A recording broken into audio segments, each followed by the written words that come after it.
Halo semuanya, kembali lagi bersama saya Febri Setiawan. Pada video kali ini saya akan mengganti power supply dari komputer saya. Langsung saja, ini adalah paket yang saya beli. Ini isinya power supply. Alasan saya mengganti power supply saya karena saya ingin menambah ataupun mengganti VGA punya saya. Karena sekarang itu VGA saya sedang rusak, nggak mau nampil. Jadi setelah beberapa saat nanti tampilannya hilang di VGA-nya itu. Kemarin sudah saya benerin, itu saya panasi pakai blower, sembuh beberapa hari, mungkin sekitar semingguan. Nah setelah itu kumat lagi. Nah dari situ saya memutuskan untuk ingin mengganti ataupun beli VGA baru. Untuk VGA punya saya saat ini itu adalah RX 550 4GB yang biasanya saya gunakan untuk mengedit di video YouTube saya. Nah, kenapa kok saya mau ganti VGA harus upgrade power supply atau PSU dulu? Nah, itu karena PSU yang saya gunakan saat ini masih PSU dari Dazumba 400 watt yang dulu saya beli second, juga harganya sekitar 100.000, itu sangat murah. Dan khawatirnya saya kalau beli VGA nanti PSU saya belum bagus sehingga bisa jadi merusak VGA-nya. Nah untuk mungkin kedepannya, bulan depan atau depannya lagi, saya akan beli VGA. Dan power supply yang saya beli adalah Cooler Master Elite 500 V4. Ini sama juga, cuma PSU istilahnya apa ya, entry level PSU kentang. Cuman setidaknya ini harusnya kualitasnya lebih bagus daripada yang Dazumba yang saya pakai sekarang. Untuk harga dari PSU Cooler Master ini Elite 500 versi 4 V4 ini, pada saat video ini dibuat saya beli sekitar 500 ribuan, hampir 600 dengan ongkir. Ini setidaknya sudah lumayan terpercaya ya, daripada PSU saya Dazumba 400 watt yang saya pakai saat ini. Ini juga sudah ada sertifikasi 80+. Langsung saja saya buka PSU nya.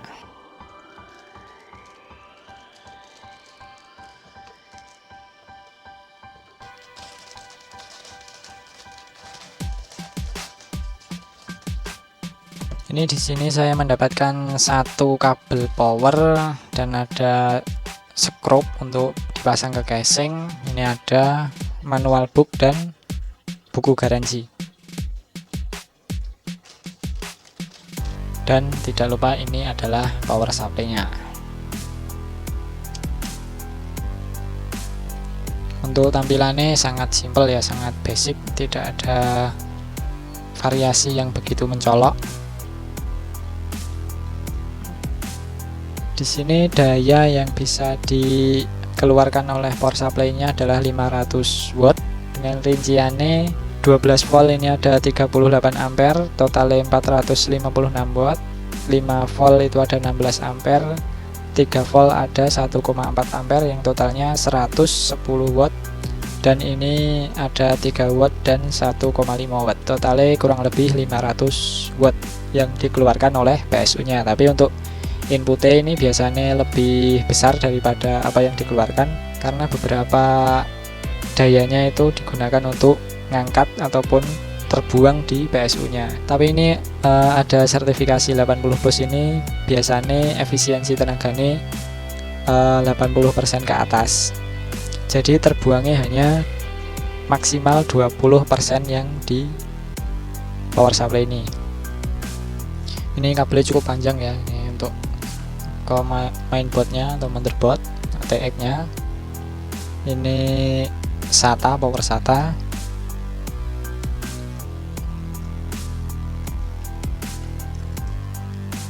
Ini 8 pin untuk ke prosesor.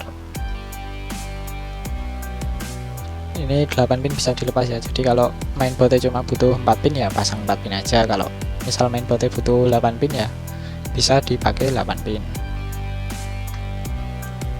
Selanjutnya masih ada ini power apa ini namanya, molek kalau nggak salah. Selanjutnya ini ada 6 pin, 8 pin. 8 pin ini kayaknya untuk VGA ya. Ini 6+2 ini nyebutnya biasanya orang-orang untuk power PCI Express. Ini juga sama 6+2, biasanya dipakai untuk power VGA itu ya. Ada 2 soket. Selanjutnya ada power SATA lagi seperti ini.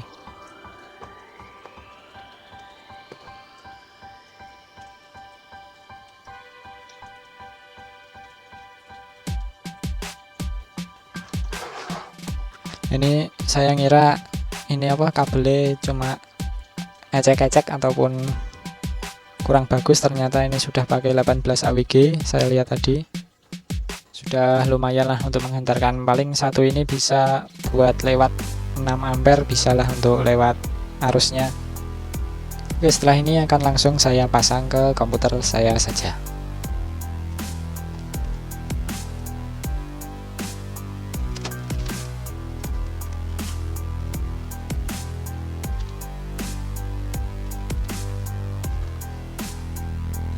Nah, ini adalah penampakan komputer saya. Ini komputer lumayan lama, yang penting masih bisa buat hiburan dan buat kerja dikit-dikit. Ini prosesor yang saya gunakan ini masih Intel Core i3 Haswell generasi 4 seri 4000-an, saya lupa. RAM yang saya gunakan juga 12GB, 8GB, dan 4GB. Untuk VGA ini rusak ya, jadi saya pakai VGA onboard dari Intelnya. Dan ini cukup berantakan karena saya agak males natane, soalnya sering tak lepas pasang ini bagian harddisk buat ngecek punya temen, punya apa, jadi udah males mau nata lagi. Sama ini juga kayaknya udah lumayan kotor karena udah sekitar setengah tahun nggak tak bersihkan. Oke, untuk itu langsung saja saya lepas power supply-nya.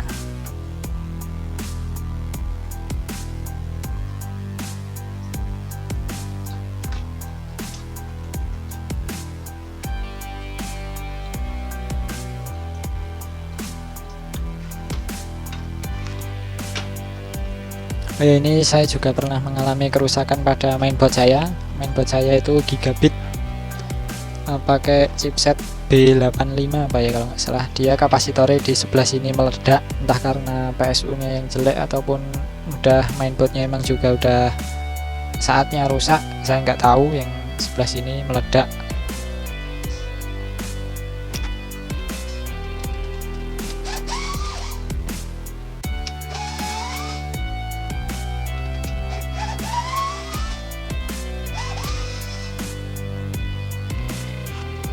Ini untuk obengnya saya pakai obeng elektrik ya, obeng pakai baterai. Ini dari JLD, harganya dulu lumayan murah, ini sekitar 100.000.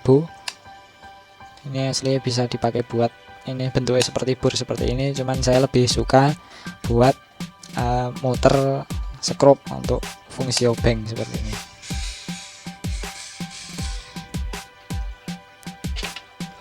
Cukup membantu ya punya obeng seperti itu, jadi nggak lama muter skrup pakai tangan.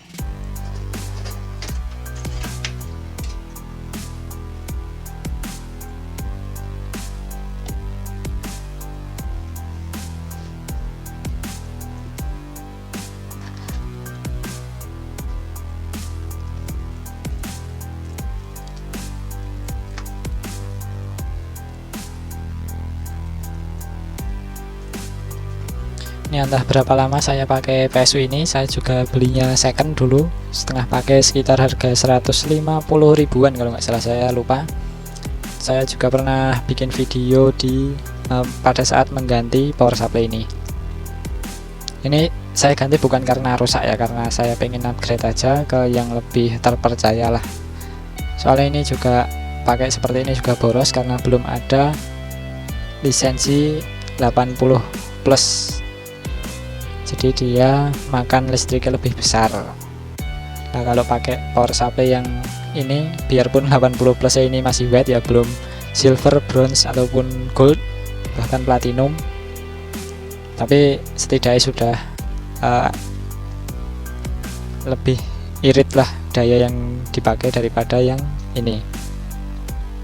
Untuk kipasnya ini ukurannya sama ya, 12 cm ini kalau nggak salah standar, cuman yang ini filter penutup pelindung kipasnya ini cuma pakai seperti ini, yang ini lubang-lubang kayak sarang tawon. Oke, langsung saja kita pasang power supply yang baru. Untuk bobotnya nggak beda jauh sih, lebih berat yang ini emang, mungkin komponennya lebih besar, lebih banyak atau apa, cuman yang ini mungkin akan saya jual kalau laku, kalau enggak ya buat cadangan kalau sewaktu-waktu perlu misalnya.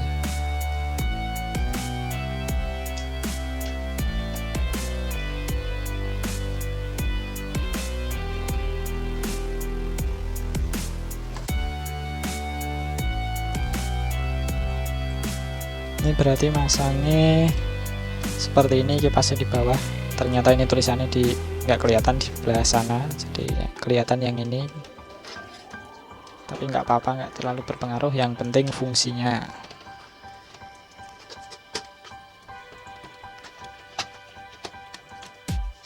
Pakai skrup yang baru juga biar sekalian keren, sama-sama hitam.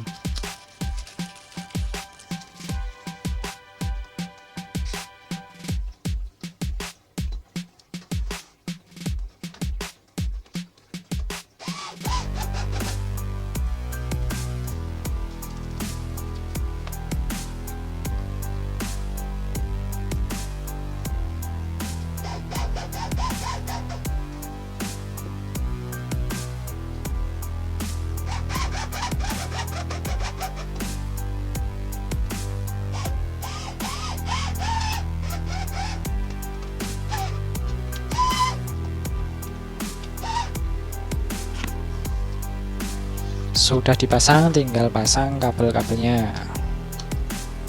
Ini yang ke prosesor ya, karena mainboard saya cuma pakai 4 pin ya, yang 4 saya lepas seperti ini.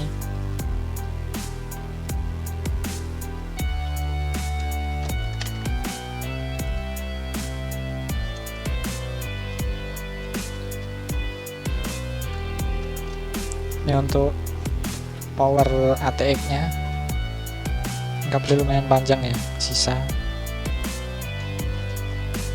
Selanjutnya tinggal pasang power untuk harddisk saya atau harddisk serta SSD nya. Ini saya pakai banyak disk ya, ini Samsung ini kayaknya 500 GB.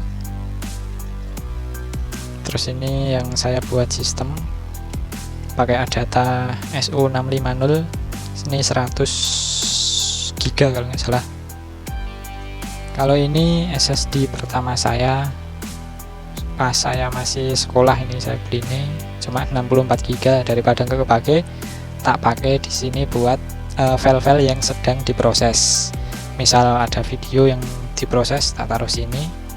Nanti kalau udah nyimpennya mungkin di harddisk sini atau ini. Terus yang terakhir ini harddisk bekas laptop juga sama kayak ini. Ini 1 tera kalau nggak 2 tera, lupa saya. Dan ini buat PCI power, buat VGA biasanya. Kita simpan dulu karena belum beli VGA nya. Ini power molek, biasanya sekarang cuma dibikin power kipas casing ya. Kalau dulu itu ini dipakai buat power harddisk ATA itu yang besar, yang zaman dulu sebelum pakai SATA. Jadi kabelnya masih yang banyak banget ya. Setelah ini akan langsung saya nyalakan dan saya coba power supply baru ini. Untuk fitur-fiturnya di dusnya ini nggak dituliskan ya, nggak ada keterangan lengkapnya, cuma ini FC aktif, garansi 3 tahun, sama 80 plus 230 volt EU. Di sini cuma ditulis for more information please visit our website www.coolermaster.com. Nanti akan saya kunjungi websitenya untuk melihat fitur apa saja yang dimiliki dari power supply ini.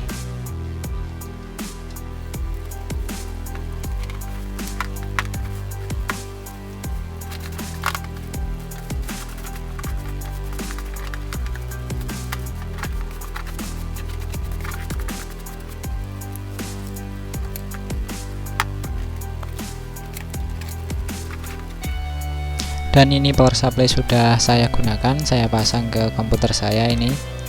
Dan suara kipasnya tidak terlalu mengganggu ya, karena hampir tidak kedengaran kalau dari depan layar. Karena posisi komputer saya ada di belakang layar, jadinya terhalang oleh layar untuk ke PC-nya. Ini hampir nggak kedengaran. Untuk selanjutnya saya akan kunjungi websitenya Cooler Master untuk mendapatkan informasi dari power supply yang saya beli. Kita kunjungi.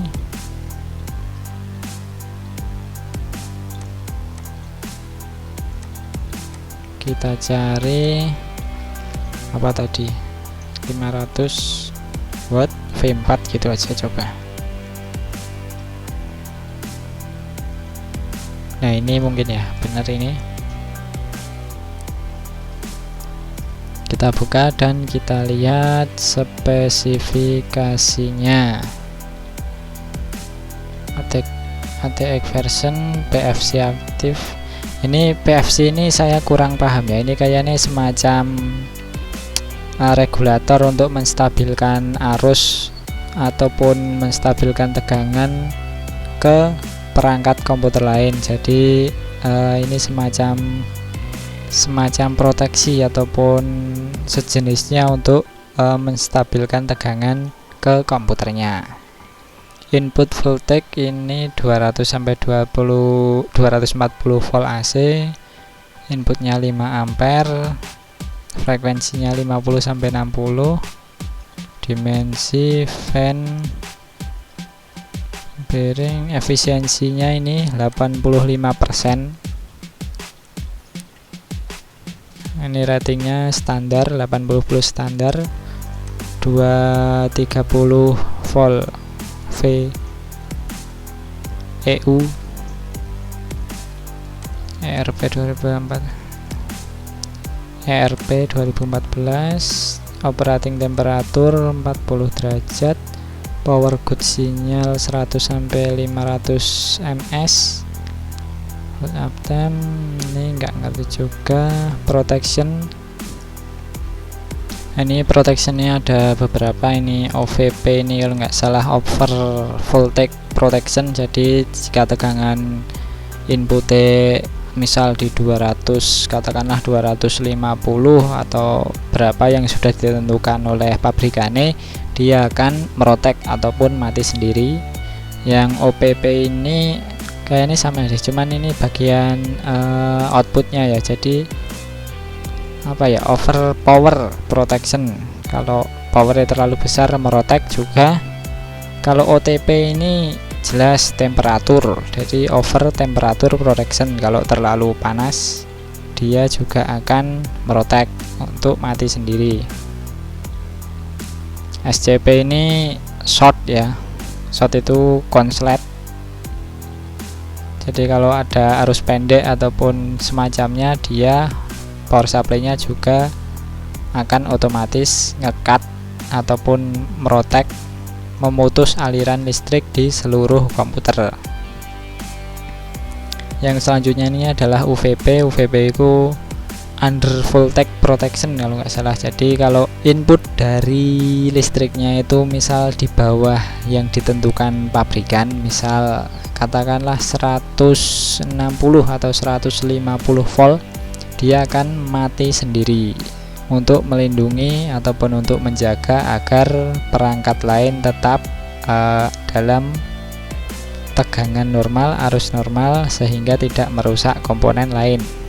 Ini selanjutnya regulatory. Ini saya nggak tahu ini maksudnya apa. Ini mungkin standar-standar yang ada, saya kurang tahu juga. Ini untuk Untuk selanjutnya ini informasi pin-pin yang tadi yang kita lihat bersama.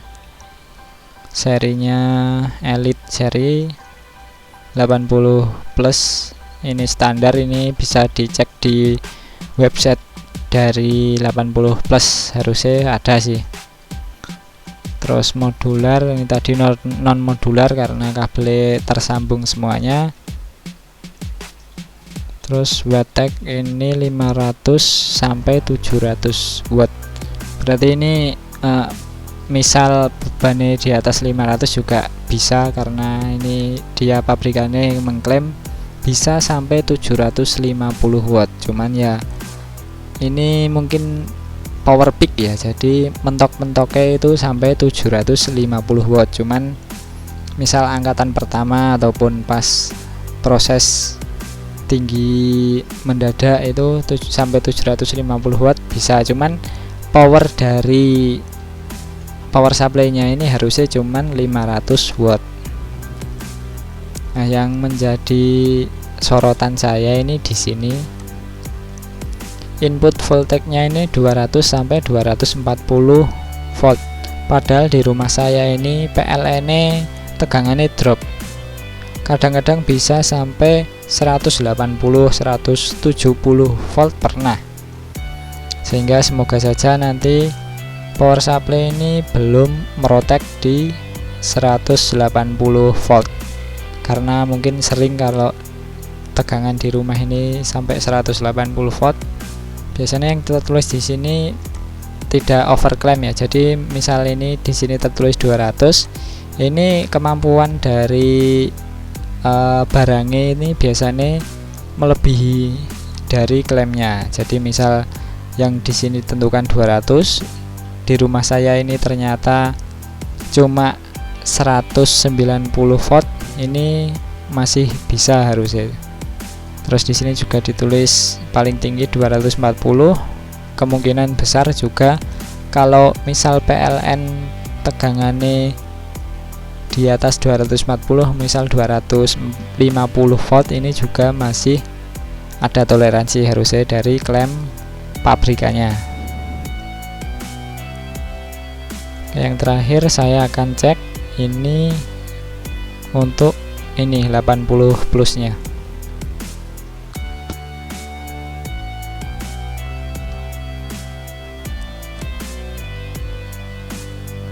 Ceknya di websitenya resmi ini ya, clearresult.com. 80 plus.